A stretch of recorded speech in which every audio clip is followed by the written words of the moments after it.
Está con nosotros. ¿Cómo estás, Víctor? Buenas tardes. Hola, buenas tardes, ¿qué tal? ¿Cómo les va a ambos aquí? Estamos desde Sayula, desde Jalisco, un lugar privilegiado con un esplendoroso sol y muy contentos aquí de vacaciones. Ay, qué bueno, querido Víctor. Muchísimas gracias por hacernos un espacio en tus vacaciones. Ricardo Revelo, ¿cómo estás? Muy buenas ¿Qué tardes. tal, Adriana? Buenas tardes, es un gusto también saludarte, al igual que a Víctor. Qué bueno que está de vacaciones, está descansando. Gracias y también saludos al auditorio que ya nos está empezando a sintonizar. Gracias, pues gracias, y sí, porque está trabajando en sus vacaciones, mi querido Víctor Ronquillo, pues muchas gracias. Vamos a empezar, tenemos muchos temas importantes. Uno de los temas de esta semana también que ha marcado la agenda es esta detención de Antonio Ceguera, el hermano de Mencho, y que algunos días antes pues nos enteramos de este secuestro del coronel José Isidro Grimaldo Muñoz. Así que pues no sé si Víctor ves una relación, ¿cómo ves esta detención? Si realmente afecta el hermano del Mencho, esta detención afecta o es un golpe fuerte para el cártel Jalisco Nueva Generación, o ante qué estamos, Víctor Ronquillo. Bueno, aquí descansando, pero haciendo adobes, ¿no? Como se dice, y con mucho gusto, además de compartir con ustedes y con el público que nos escucha. Mira, no es evidente una posible relación entre ambos hechos, ¿no? O sea, no parecen conectados. Sin embargo, se da en la misma región de Jalisco, una región que precisamente es aquí cercana, es parte ya del sur de Jalisco. La retención se da en Atlacomulco, aquí a las afueras de Jalisco, y la desaparición del mayor, del coronel, se da muy cerca también en esta zona. Se habla de que había venido aquí, iba camino a Zacatecas, ¿no? De Guadalajara a Zacatecas. No veo una relación, pero sin duda me parece que forma parte también de lo que estamos viviendo en torno a esta realidad. Hay muchos hechos que podemos colocar sobre la mesa, ¿no? Por una parte, no hay que olvidar también la lamentable muerte del encargado de seguridad pública del estado de Zacatecas, ¿no? No podemos olvidar este hecho porque forma parte de lo que de alguna manera encontramos ahora como elementos. Hay varias preguntas que yo quiero formular sobre la desaparición del coronel José Grimaldo Muñoz, ¿no? La primera de ellas es, ¿cuál es el motivo de la desaparición de este personaje? ¿Un incidente de tránsito? ¿Un posible asalto? ¿Por qué viajaba solo en sus vacaciones y por qué iba rumbo a Zacatecas una persona adscrita en Nuevo Laredo? Lo siguiente, ¿no? ¿Qué información importante tiene este hombre en relación al posible despliegue de tropas en esta zona tan, digamos, singular o caliente como es Nuevo Laredo? Hay algo de información al respecto. Luego lo otro que también quiero mencionar y que es algo que lamentablemente me ha tocado vivir a lo largo pues de muchos años que yo he venido aquí a Sayula en los periodos vacacionales, es la penetración en la economía de estos poblados del sur de Jalisco. Lo mismo ocurre en Zacatecas, en la zona de los Altos de Jalisco también, de los recursos financieros del crimen organizado.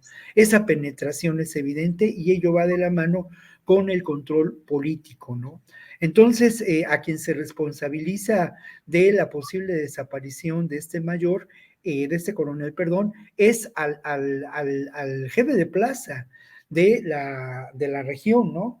Es posible que esto haya podido ocurrir así. Este jefe de plaza es Juan Carlos Pizano Ornelas, es el jefe de Tapalpa, donde parece que desapareció el general, y de Zapotitlán de Vadillo. Es posible que esto haya ocurrido así o nos encontramos con una información al estilo Netflix. Otro elemento que es importante señalar y que apenas se ha manejado en los medios nacionales es la cantidad, el despliegue de 2,000 efectivos que se realizó en búsqueda del mayor. Es un hecho que desde esa perspectiva pues preocupa al ejército, ¿no? Lo otro que también vale la pena mencionar, ¿no? Por mucho tiempo se mencionó que el Chapo Guzmán encontró refugio en esta región del sur de Jalisco. Y todo esto ocurre precisamente muy cerca, estamos aquí a 1 hora y media, 2 horas del puerto de Colima, un puerto muy importante para el trasiego, para el comercio, para el tráfico de precursores. Esta información pues ya todos la conocemos, pero todo ello hace que esta región, particularmente pacífica durante muchos años, ahora se encuentre en una situación convulsa como otras regiones del país, Adriana.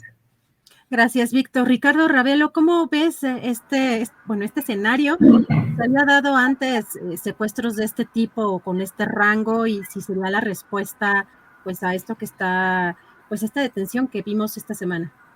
Bueno, se han presentado varios hechos de violencia envueltos en cierto misterio. Está también, digamos, el 24 de noviembre fue asesinado el jefe de la Guardia Nacional de Zacatecas, José Silvestre Ursúa. Posteriormente viene esta desaparición.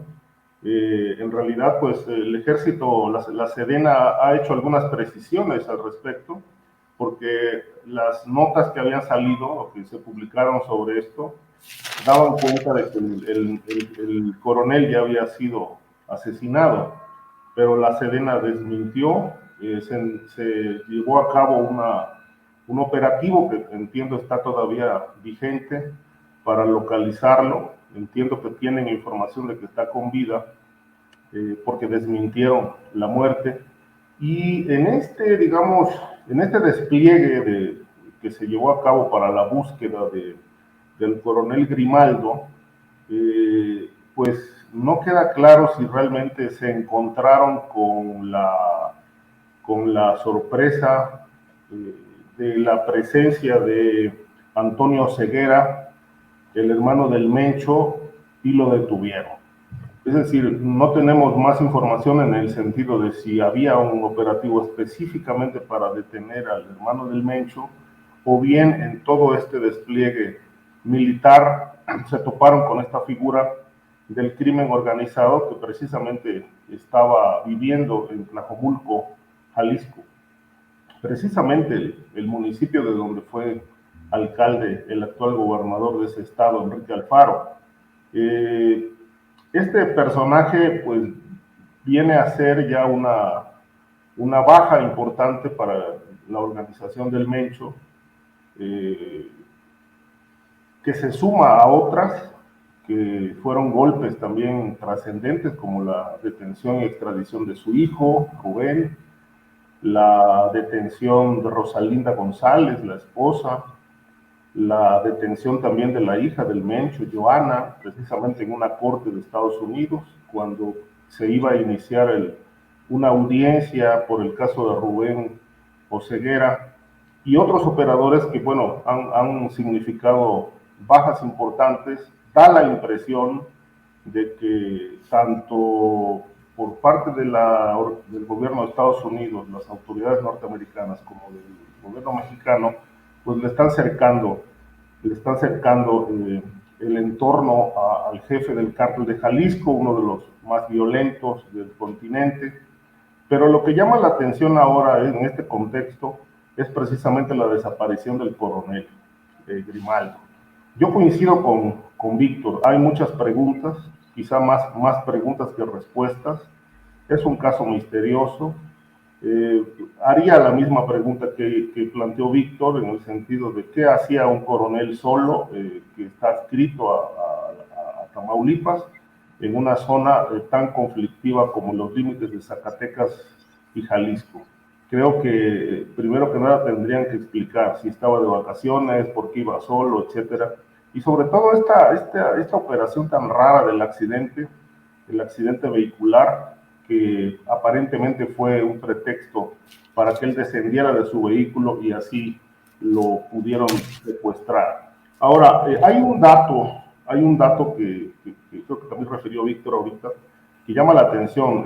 Se está dando a nivel público como un hecho que el secuestro lo perpetró Juan Carlos Pizano Ornelas, conocido como el CR, que es un jefe de plaza del cártel de Jalisco. En este sentido, pues creo yo que sí hay alguna conexión entre el secuestro, la detención de Antonio Oseguera y todos estos operativos que se están llevando a cabo para localizar. Gracias, Ricardo. No sé si quieren abonar algo más sobre este tema o pasamos a un tema que está ya a lo mejor esta semana un poquito manoseado, pero la verdad es que como periodistas nos compete opinar, hablar del tema de lo que pasó con respecto al atentado de Ciro Gómez Leiva, pero también de lo que ha estado pasando con entre desplegados y los señalamientos en la conferencia mañanera. No sé si alguien quiere abonar algo del tema que hablamos primero o nos vamos ya, Víctor, pues con este tema del atentado en contra de Ciro Gómez Leiva, la inseguridad contra periodistas en este país y el uso político que hay de este caso, Víctor. Bueno, yo creo que en términos, esa es mi lectura de lo que ocurre en el caso de Ciro Gómez Leiva, es que sin duda es un acto de terrorismo con todo lo que ello puede significar en un escenario de creciente violencia política.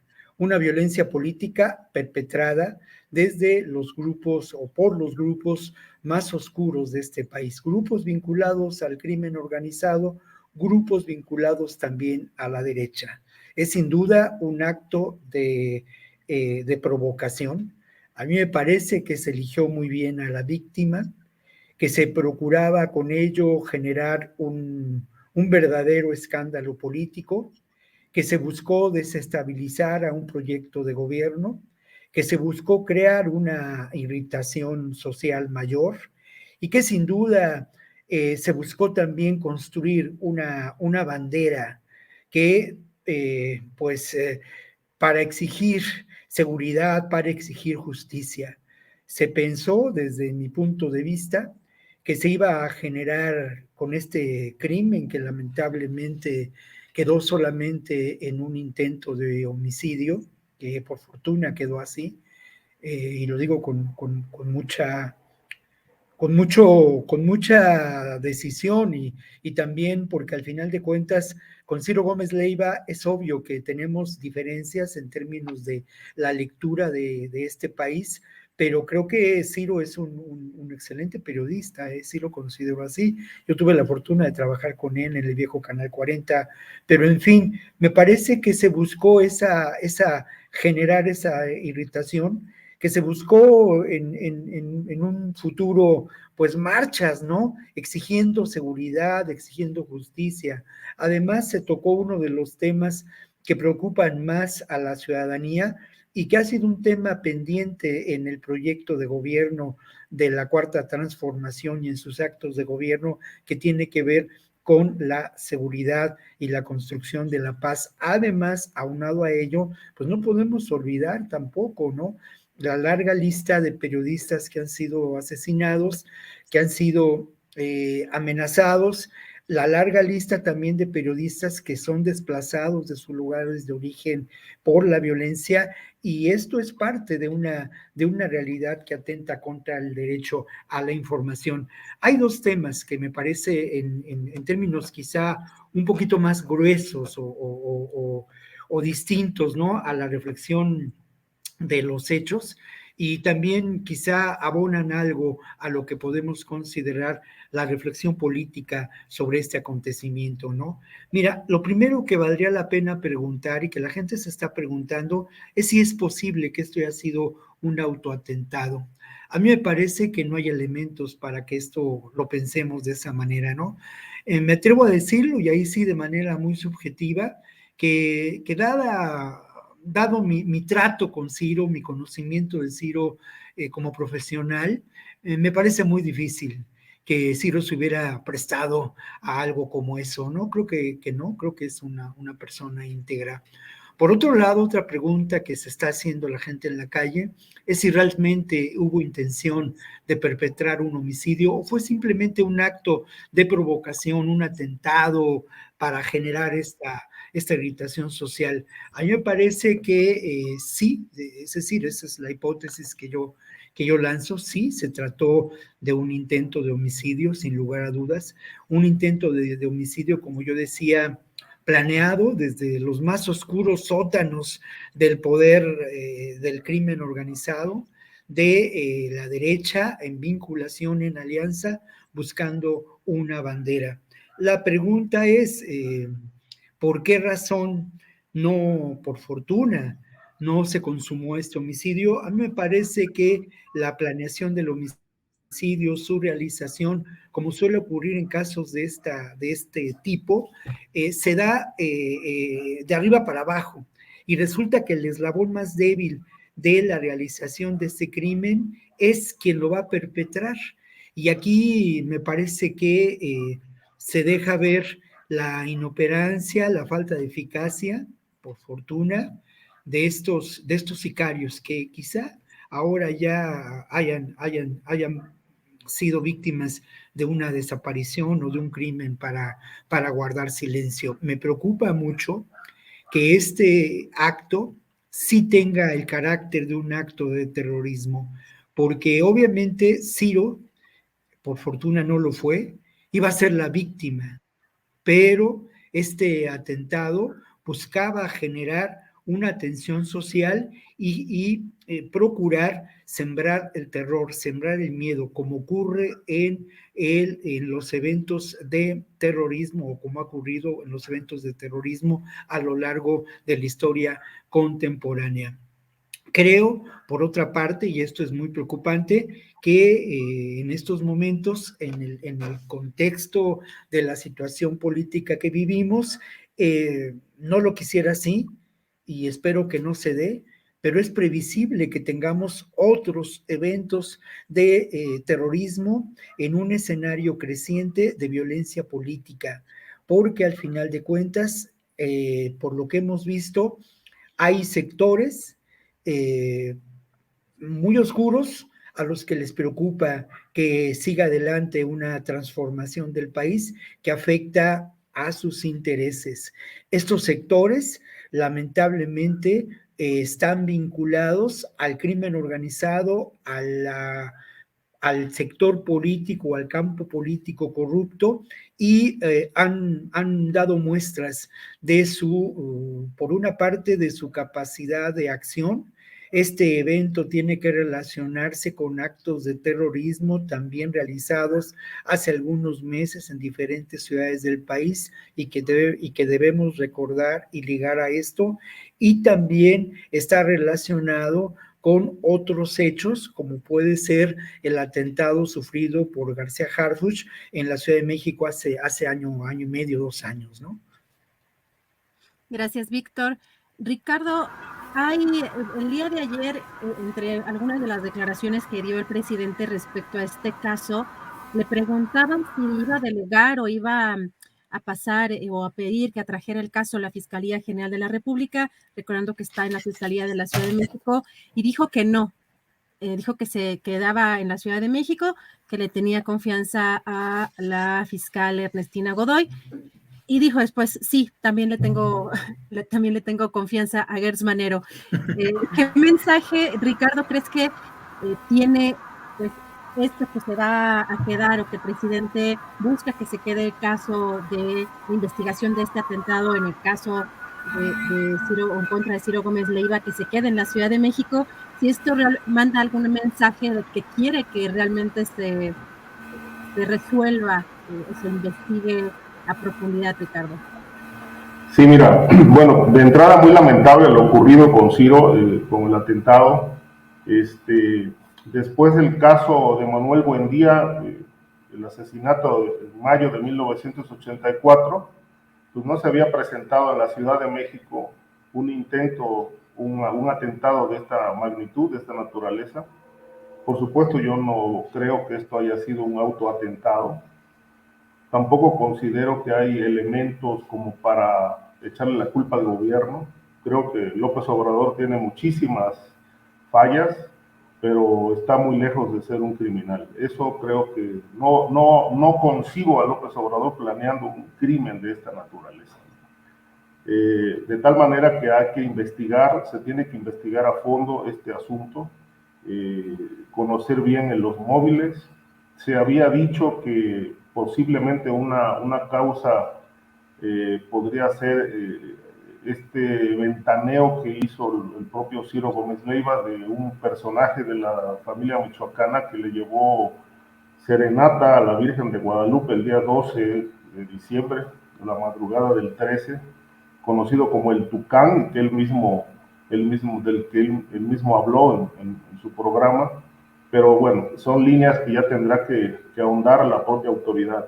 Sobre a quién le compete el caso, yo creo que está bien que lo haga la Fiscalía de la Ciudad de México, porque además ocurrió aquí en la Ciudad de México, y sobre todo, bueno, si llegan a surgir algunas líneas, algunas hipótesis que pudieran relacionar este hecho con la delincuencia organizada,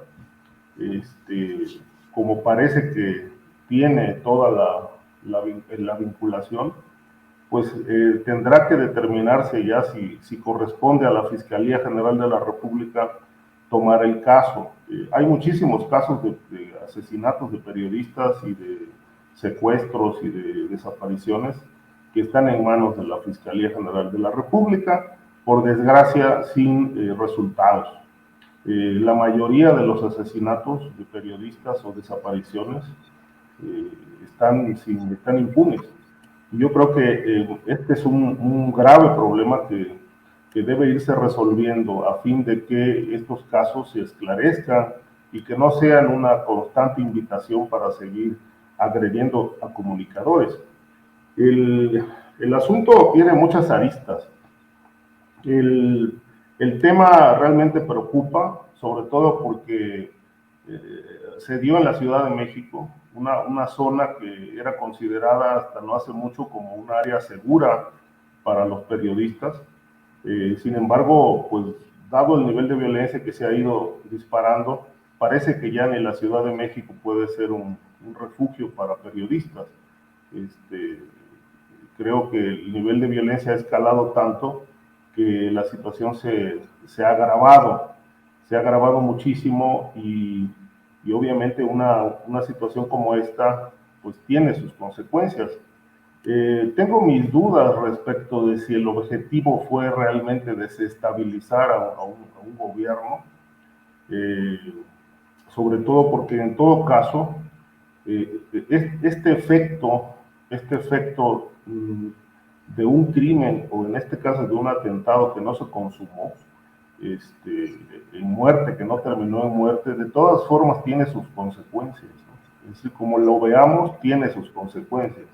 Ciro Gómez Leiva afortunadamente no fue asesinado, pero aún así tiene sus consecuencias por toda la polémica que ha desatado y porque creo que para poder dejar en claro que por parte del gobierno no hubo ninguna intervención, que no hubo intervención de policías o de algún personaje por ahí de algún gobierno, pues se tendrá que determinar muy bien las líneas de investigación y descartar cualquier participación a nivel político y en todo caso ahondar en la línea de investigación que sea el crimen organizado o alguna ala política de la derecha que pudiera estar interesada en generar alguna revuelta con este tipo de hechos lamentables.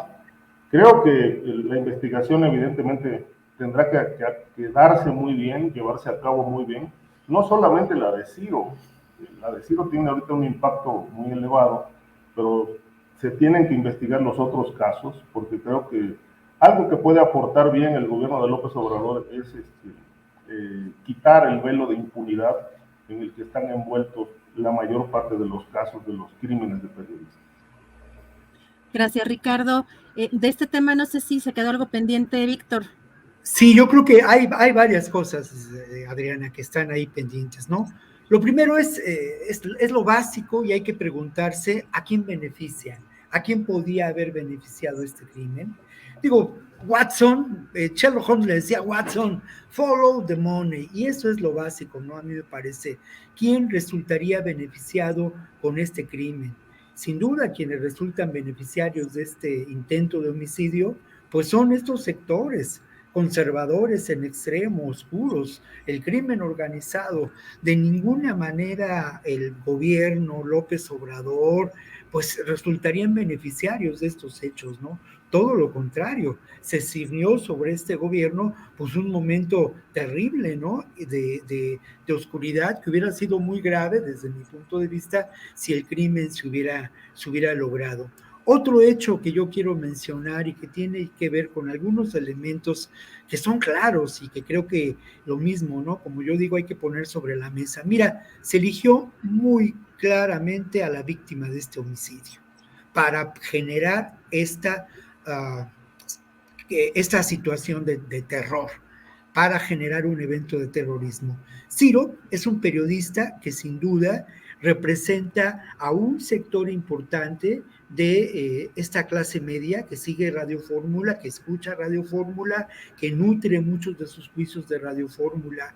Es un periodista que además tiene una trayectoria, que tiene un reconocimiento en muchos sectores, digamos, del gremio nuestro, que tiene reconocimiento también en el público, pero es un personaje que al final de cuentas no posee los recursos, ni el andamiaje, ni la situación que podíamos considerar de prevenir su seguridad, como puede ocurrir en otros casos. Yo no sé, por ejemplo, cómo se puede manejar alguno de estos periodistas también connotados de Radio Fórmula, ¿no? ¿Cuál es? En el caso de Ciro, pues es obvio que no disponía de guaruras ni de un equipo de seguridad. Eso es muy importante junto con el perfil del propio Ciro, ¿no? Luego lo otro, yo insisto mucho, ¿no? Y eso lo decía Alan Payet en el programa de Ciro la mañana en que se dieron a conocer estos hechos. Decía Payet que para llevar a cabo un crimen de esta magnitud tiene que haber un acuerdo entre quienes de alguna manera pues dirigen, coordinan, organizan, manejan la plaza y los intereses, ¿no? Yo creo que es cierto. Este crimen fue avalado por un grupo poderoso, ¿no? Con intereses, desde mi punto de vista, que buscaban esa desestabilización. Y por otra parte, la gran pregunta, y a mí, bueno, algunas personas me han dicho que si lo hubieran querido asesinar, lo hubieran asesinado, ¿no? Y uno recuerda casos tristes, lamentables, de periodistas incluso también connotados, con otras características, pero como fueron Miroslava Bridge y Javier Valdés, ¿no? Ambos colegas muy queridos, reporteros de la jornada, apreciables, hermanos, compañeros, que sí fueron asesinados y que en ambos casos los sicarios o quienes perpetraron el crimen, pues en uno de los casos esperaron a que Miroslava estuviera fuera de su automóvil para dispararle. Y en otro caso a Javier, literalmente lo bajaron de la camioneta, lo pusieron de rodillas, eso es muy doloroso, y le dispararon. ¿Qué hubiera ocurrido? ¿No? Pues es posible que esto se hubiera llevado a cabo, pero aquí hay que tomar en cuenta, y esto ya lo mencionaba, que estos crímenes, por el carácter propio que tienen, y porque al final de cuentas los perpetradores de estos crímenes no son los hombres de confianza de estos personajes oscuros que manejan a estos grupos de poder criminal, a estas asociaciones terribles, no son los personajes confiables, son personajes desechables. Los sicarios, al final de cuentas, quienes perpetraron este crimen, iban a ser desechados. Entonces, uno ahí encuentra una respuesta, el porqué de la falta de pericia para llevar adelante este homicidio, ¿no? Es posible. Ahora, lamentablemente, estamos en el terreno de las especulaciones, pero yo sí me atrevo a considerar, como lo decía en un principio, que este es un acto de terrorismo en un escenario de creciente violencia política, Adriana. Gracias, Víctor. Si les parece, pasamos al siguiente tema porque hay pues un tema que también aquí en este programa hemos dado seguimiento y que es el caso de Israel Vallarta. Desde el lunes, bueno, esta semana vimos que el presidente de la República hizo una mención importante al caso, donde señala que ya hay una chicanada desde el Poder Judicial en una referencia a la Fiscalía General de la República, que no podía conceder incluso el indulto porque no está sentenciado, porque él dijo que pues, le daría ese indulto, pero que no puede hacerlo porque constitucionalmente no está sentenciado, lleva 17 años Israel Vallarta en prisión sin sentencia. Por la tarde vimos este comunicado de prensa que saca la Fiscalía General de la República, en donde pues menciona 6 casos, 6 acusaciones penales por secuestro, y en el caso de uno de ellos en flagrancia. La Defensoría, el Instituto Federal de la Defensoría Pública sale más tarde en la noche a desmentir con base en en un amparo ya resuelto por la propia Suprema Corte de Justicia y de alguna manera corrigiéndole la plana a la Fiscalía General de la República. ¿Qué está pasando en este caso? ¿Qué intereses hay detrás de este caso, Víctor Ronquillo? Bueno, mira, me parece que sin duda es un hecho, o es un crimen, o es una serie de eventos vinculados con un hecho o con varios hechos criminales que se han politizado, ¿no? Y aquí me parece que hay una clara oposición entre lo que podemos considerar esta procuración de la justicia que se busca ahora, que se trata de esclarecer, que se lleva adelante con intentos de, buscar el que personas, como el caso de Israel Vallarta, caso por lo demás enormemente mediático, pues se llegue a una conclusión. Lo que a mí me parece es que resulta primero enormemente alarmante que hayan pasado décadas sin que Israel Vallarta haya sido sentenciado, ¿no? Eso me parece que ya deja ver claramente el manejo político de la justicia, sin lugar a dudas. Y creo que eso nos hace pensar y nos hace ver cómo detrás de este caso hubo sin duda la intención de, mantener en prisión a este personaje y a Florence Cassés, ¿no? El caso de Cassés, pues generó incluso tensión internacional, generó un conflicto entre México y Francia. Afortunadamente, Florence Cassés logró su libertad hace ya 9 años, en 2013, pero en el caso de Israel Vallarta la situación es otra, ¿no? Se menciona y este boletín de prensa de la Fiscalía General de la República, pues como tú lo mencionabas, ¿no? Hablaba de la flagrancia de 6 casos de secuestro, de un proceso que ha sido muy largo, pero no daba respuesta a la razón por la que el caso se ha encontrado con una muy lentísima procuración de la justicia. Por otro lado, el Instituto Federal de la Defensoría Pública mantiene una posición clara en donde me parece que busca la liberación de Israel Vallarta. El propio presidente ha puesto o ha expuesto su decisión de un posible indulto, ¿no?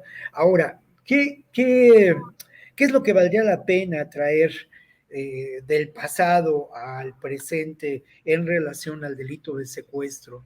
Y otra vez, un cliente de la casa, ¿no? De esta mesa de seguridad, Genaro García Luna, ¿no? Todo esto ocurre en el reinado de García Luna. Es célebre la fabricación de los hechos en cadena nacional. Es célebre también ya la tortura de que fue objeto Israel Vallarta ante las cámaras de la televisión.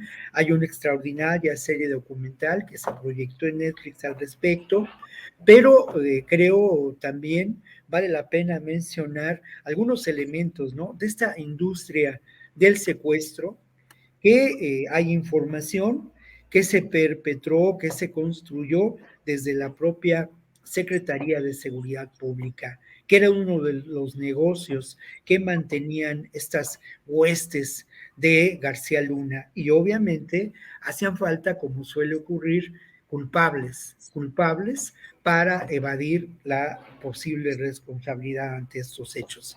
Pero por otro lado, tampoco yo puedo olvidar los testimonios desgarradores que en su momento fueron publicados en el diario de Reforma sobre las personas que pues se decían, y me parece que hay elementos para aceptar su veracidad, víctimas de estos hechos, ¿no? Testimonios enormemente desgarradores, testimonios que señalaban la actuación de Florence Cassés y de Israel Vallarta, ¿no? Todo esto, pues bueno, da lugar sin duda a lo que ahora pues es un conflicto político al final de cuentas. ¿Qué puede pasar en el futuro? Mira, es difícil saberlo, pero yo considero que la libertad de Israel Vallarta será próxima, no sé en cuánto tiempo, por supuesto, pero creo que hay ya demasiada presión política sobre el caso y que la Fiscalía General de la República, al final de cuentas, tendrá que ceder, no la Fiscalía General de la República, sino más bien la gente que todavía permanece ahí en la Fiscalía General de la República con intereses vinculados, como ya lo he dicho en otras ocasiones, al viejo régimen, tendrá que ceder. Y por otro lado, yo como siempre, y reconozco mucho el trabajo de la Defensoría Pública de este país. Es un trabajo magnífico, ¿no? Es un buffet de abogados gratuito que no solamente se ocupa de casos como el de Israel Vallarta, un caso mediático, sino que se ocupa de casos que no tienen todos los reflectores y que han logrado la liberación de muchas personas por ser acusadas de manera injusta, Adriana. Gracias, Víctor. Ricardo Ravelo, ¿qué personajes o qué puede estar detrás de estos casos? De pronto recordamos la influencia que llegó a tener en otros sexenios y que quizá todavía pues la Fiscalía de pronto también con estos aires del pasado, pues recordamos a Isabel Miranda de Wallace, al propio Eduardo Margolis. ¿Qué pesa, digamos, en esta actuación de la Fiscalía General de la República en este caso? ¿O cómo ves tú todo lo que ha estado pasando en estos días? Mira, yo creo que este caso también está envuelto en la burocracia judicial, como muchos otros. Hay muchísimos casos todavía de personas presas que son incluso inocentes, o personas que llevan más de 20 años y no han sido sentenciadas. El caso de Israel Vallarta, pues es una mezcla de todo esto, ¿no? De la ineficacia de una Fiscalía General de la República, o antes PGR, que al parecer pues no tiene todos los hilos para acreditar que realmente sea culpable Israel Vallarta, y que los jueces también no tienen elementos, pero lo que llama la atención es que si no hay elementos, ¿por qué no se le libera? ¿Por qué se le mantiene en prisión? No obstante que pues tampoco se ha indagado a fondo ni nos ha quedado del todo claro el hecho de que Israel Vallarta haya sido sometido a torturas, ¿no? Si esto realmente está acreditado, y esta es la razón por la que un poder superior dentro de la nomenclatura política esté influyendo para que se mantenga preso, pues me parece muy lamentable, ¿no? Y creo que al respecto ya también se han pronunciado varios organismos de derechos humanos. Ahora la Fiscalía dice que tiene 6 acusaciones penales que quedaron unidas en una sola por distintos casos, donde dice que incluso en varios de ellos hubo flagrancia, pero pues si es culpable, pues yo creo que ya debió el Poder Judicial emitir un fallo judicial en este caso, una sentencia. No lo ha hecho. El presidente habló del indulto, pero bueno, quieren que esté sentenciado. Ahora, si el presidente le va a conceder el indulto, pues bueno, creo que primero tendrían que estudiar muy bien el caso para poder tomar una decisión de esta magnitud. Ahora, el asunto, sin duda, como bien decía Víctor, arrastra una cola inmensa de irregularidades, de fabricaciones, de abusos de autoridad y de poder que pues se señalan directamente a Genaro García Luna y a su gente más cercana. incluso hasta los propios periodistas, ¿no? A Carlos Loret, ahí lo acusaron también, lo implicaron de haberse prestado a filmar un montaje que acusaba directamente a Vallarta y a Florán Cassés de pertenecer a esta banda de los Zodiacos, dedicados al secuestro. Sin embargo, bueno, un poco con el paso del tiempo, pues las cosas se han ido colocando en su lugar, ¿no? Ahí está García Luna enfrentando un juicio en Estados Unidos, ahí está su séquito más cercano presos y enfrentando acusaciones también de protección a criminales. De tal manera que, bueno, todo indica que estos expedientes pueden adolecer de veracidad. Y yo creo que el presidente ya, cuando se refirió a este caso, puso el dedo ahí en el punto central, ¿no? Ya se necesita destrabar este tema, porque, bueno, es demasiado el tiempo que ha transcurrido para que una persona esté en la cárcel sin recibir sentencia. Yo creo que ya la Procuraduría respondió, no creo, ya la Procuraduría respondió al respecto y habla de que el caso está en manos de los jueces y ya no depende propiamente de la Fiscalía. Pero aún así creo que el llamado presidencial, el señalamiento de que ya se destrabe este tema, pues puede tener su efecto pronto, y coincido con Víctor, es posible que pronto Israel Vallarta, si no es culpable, pues pueda recobrar su libertad. Gracias, Ricardo. Si les parece, pasamos a un siguiente tema que propusimos, que también nos abre los ojos a lo que está pasando en el norte del país con pues, los migrantes. Estamos también en medio pues, de elecciones cercanas en Estados Unidos y pues empezamos a ver imágenes en estos días de pues, un despliegue impresionante de tropas, de armamento, de alambres de púas, y amenazas también del propio gobernador de Texas a Biden de que los migrantes pueden morir congelados, pues una especie de adelanto de lo que se puede venir en temas de derechos humanos.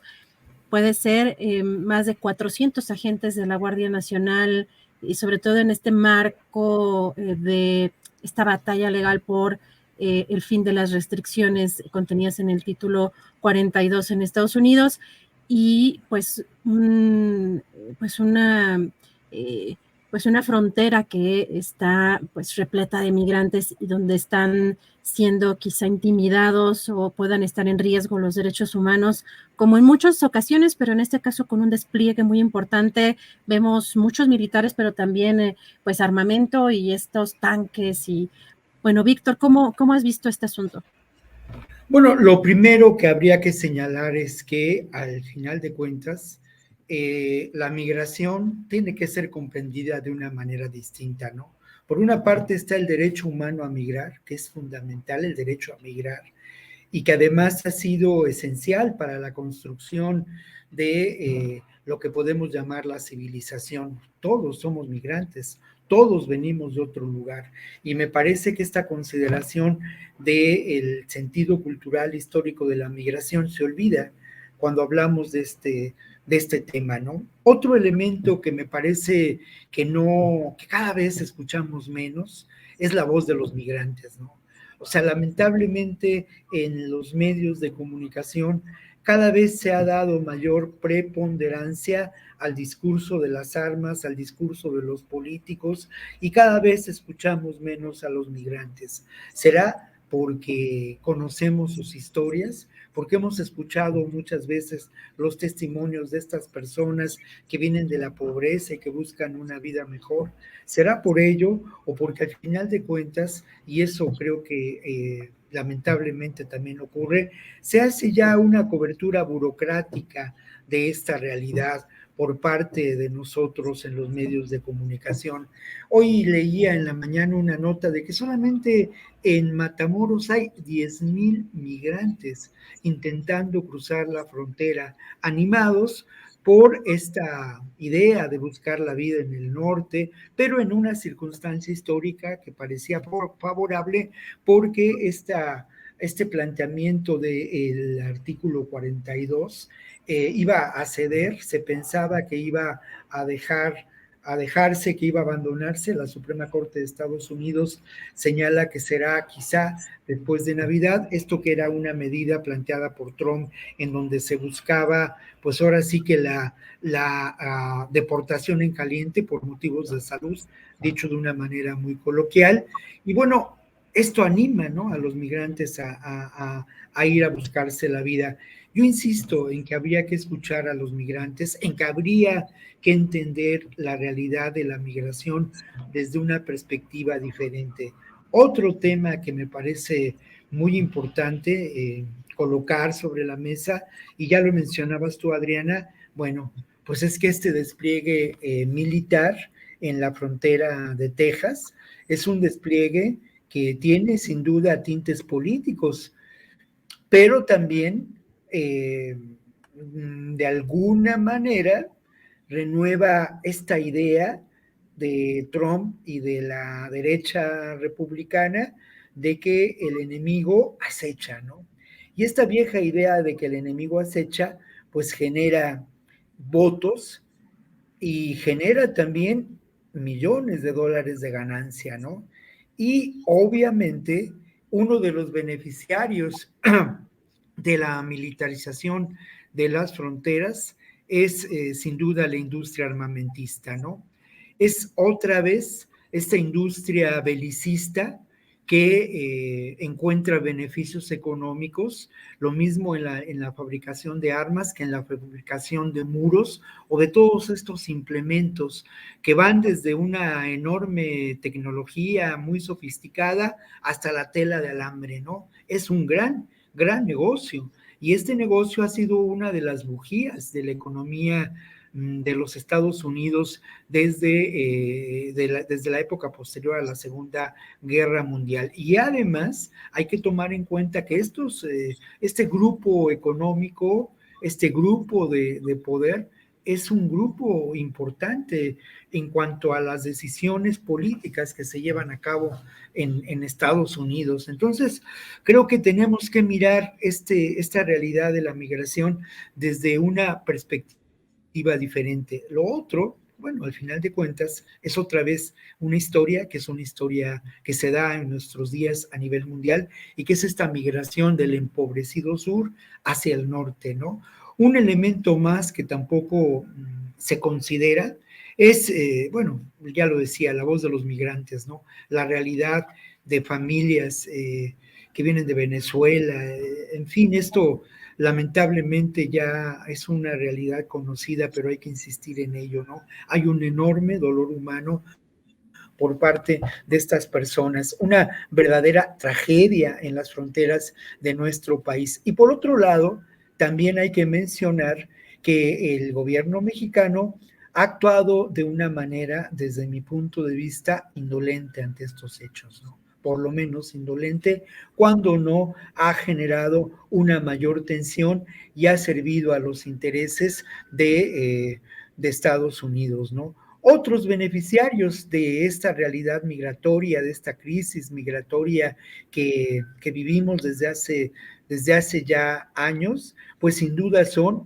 los posibles empleadores de esta mano de obra casi esclavizada, que va a lograr de una manera o de otra cruzar la frontera y que va a beneficiar a los campos de la Dorada California, a los servicios en Nueva York, al turismo en Miami, en fin, ¿no?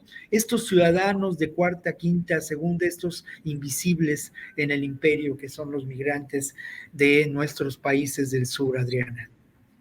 Gracias, Víctor. Ricardo, ¿cómo ves este tema? Y pues vemos estas imágenes pues muy crudas de miles de migrantes de diferentes nacionalidades buscando asilo en medio de esta controversia por el título 42 y sobre todo pues este despliegue de armamento y de pues este poderío estadounidense, ¿no? Como para intimidar o muy amenazante, ¿no? 400 agentes de la Guardia Nacional no son poca cosa, de las cosas que quizá pocas veces hemos visto, Ricardo. Sí, mira, Adriana, en efecto, llama mucho la atención esto, sorprende, sobre todo porque a la migración, o más bien a los migrantes, no se les puede tratar como si se como si fuera delincuencia organizada. Es decir, este despliegue militar en la frontera para detener, para frenar el paso de cientos o miles de migrantes que van en busca de empleo, de trabajo, de ingresos. Es decir, ellos mismos argumentan, ¿no? No somos criminales, ¿no? O sea, estamos aquí por la necesidad de trabajo. Y en efecto, no están en la frontera porque les guste la aventura. Hay condiciones sociales, humanas, desgarradoras en países como Honduras, Guatemala, El Salvador, Nicaragua, Venezuela, entre otros, que obligan a toda esta gente a salir de sus países. Es decir, hay hambre, hay falta de trabajo, está la delincuencia organizada sembrando terror todos los días, hay violaciones a sus derechos humanos. Es decir, es una situación en estricto sentido humana que justifica por donde se le mire el hecho de que tengan que emigrar. En efecto, la migración es o debe ser considerada a nivel constitucional, incluso como un derecho humano, a nivel de las leyes internacionales. Pero creo que ¿qué está haciendo falta? Pues está haciendo falta definir con más claridad una política. Es decir, en las últimas reuniones que hubo entre autoridades estadounidenses y mexicanas se habló mucho y el presidente López Obrador fue muy enfático en esto, en la necesidad, más bien la urgencia de que se invierta en la frontera sur para que se generen empleos y esto sea realmente se convierta en una cortina que le ponga cierto freno a la migración hacia Estados Unidos. Sin embargo, no se habla ya de las inversiones, no se habla de estos proyectos que tanto se mencionaron a lo largo del año como una posibilidad de frenar la migración de estos países. Y creo que es momento también de que México haga su parte, insista en la necesidad de que la migración pueda tener un trato diferente, con una política distinta a lo que se ha venido manejando. Es decir, no se puede estar en el estira y a la floja, en el reprimiendo a migrantes, impidiéndoles el paso por la vía de la fuerza, o intentando hacerlo como lo vemos ahora en esta frontera de Texas. Creo que esta situación tiene que tener una salida distinta y me parece que esta salida diferente sin duda puede ser el hecho de que se lleven a cabo las inversiones millonarias que ofreció el gobierno de Estados Unidos y México para apoyar las economías de estos países y de esta manera pues impedir que estas oleadas de migrantes pues estén saliendo de sus territorios por la necesidad de empleo. Yo creo que para este año entrante tendrá que ser una política dentro de las negociaciones entre México y Estados Unidos. Este tema de la migración tendrá que ser uno de los puntos neurálgicos del intercambio entre ambas naciones, porque sin duda, si no se llega a una definición clara en este sentido, pues vamos a seguir viendo más amagos de represión en la frontera como lo estamos observando ahora. Gracias, Ricardo. Y pues llegamos al momento de los postrecitos. Víctor Ronquillo, 2 minutitos, 3 minutitos para un postrecito. Bueno, pues yo sí considero que hoy, lamentablemente, nos encontramos con un postre amargo, pero también con un sabor alentador y de esperanza, ¿no? El postre es la situación en Perú, de la que tuviste una interesante entrevista antes de que empezáramos con esta mesa, ¿no? Mira, yo solamente quiero anotar 2 elementos, ¿no? La protesta, las protestas que se están dando en Perú vienen del sur, vienen del Perú andino y son protagonizadas por organizaciones indígenas, por estudiantes, por jóvenes. Y esto es una realidad terrible y muy dolorosa. las 28 víctimas que han muerto en estas protestas, en un intento por mantener viva la democracia en Perú, son jóvenes, todos, la mayoría de ellos son campesinos, algunos de ellos son estudiantes, pero todos son pobres. Esto es una realidad. Por otro lado, en la conformación del Congreso del Perú, encontramos ni más ni menos que al actual ministro del Interior, que era el encargado del ejército, ¿no? Esto, pues, representa claramente que lo que encontramos en el Perú es un golpe de Estado blando con características muy particulares en que la derecha reclama, la derecha racista, la derecha privilegiada de siempre, reclama posiciones que vieron perdidas con el gobierno de Pedro Castillo. Por otra parte, en ese mismo sentido, quiero reconocer la lucidez, el compromiso político de este gobierno ante estos hechos ocurridos en Perú. Y bueno, yo solamente quiero rematar este comentario diciendo que lo que pasa en Perú nos tiene que generar una reflexión de cómo la democracia liberal no basta para nuestros pueblos, cómo estos procesos de elecciones, esta construcción de una democracia que viene del norte a nuestros países, tiene que ser transformada y tiene que ser modificada de acuerdo a nuestra realidad histórica, mirando hacia abajo y hacia la izquierda. Gracias, Víctor Ronquillo. Ricardo Ravelo, ¿con qué cierras? Sí, bueno, yo quería comentar la visita del presidente de Ucrania a Estados Unidos, de Zelensky, pues este recibimiento que le dio el presidente Biden y sobre todo, bueno, que el tema central es la búsqueda de más apoyo económico y de armamento para seguir la guerra en esa zona del mundo. No hay por ahora posibilidades de que se pueda concebir la paz en ese punto. Putin, el presidente de Rusia, continúa insistiendo en que pues, se quiere apropiar de más territorios. Ya se hizo de muchas tierras, ya está acusado de despojo de tierras o de invasión territorial. Pero la guerra continúa y las tensiones siguen aumentando en Europa, de tal suerte que, bueno, pues, en lugar de buscar una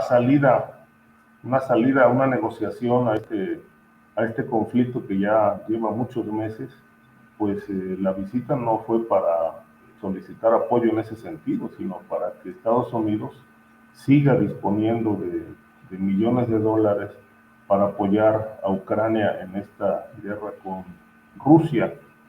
Hay demasiado sufrimiento en esa zona del país, bueno, en todo el mundo, pero particularmente en las zonas donde hay guerra, sin duda debe ser una situación caótica, triste, dolorosa, de tal manera que, bueno, pues a la crudeza del invierno que ya se impone en esa zona, pues también se impone el miedo y el terror en una guerra que parece no tener fin por ahora.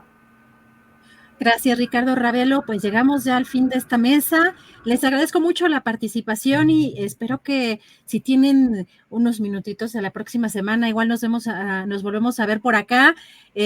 Un abrazo porque ya vienen estas fechas que son familiares. Un abrazo y lo mejor para ustedes y para sus familias. Víctor Ronquillo, muchas gracias. No, muchas gracias, Adriana, un placer y obviamente muchas felicidades para ti, para tu familia, para el buen Ricardo Ravelo, y obviamente pues también el agradecimiento para el público que ha compartido con nosotros esta mesa de reflexiones en torno al tema de la seguridad. Un abrazo para todos. Gracias, Ricardo Ravelo, muchas gracias, un abrazo.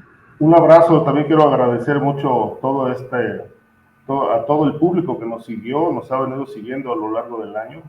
Felicitaciones para el auditorio que nos sigue, en particular también para ti, Adriana, un abrazo, felicidades y que, bueno, tengas un buen cierre de año y mejor año el entrante. Y bueno, al Víctor también, pásala bien, disfruta tus vacaciones y pues aquí nos veremos próximamente.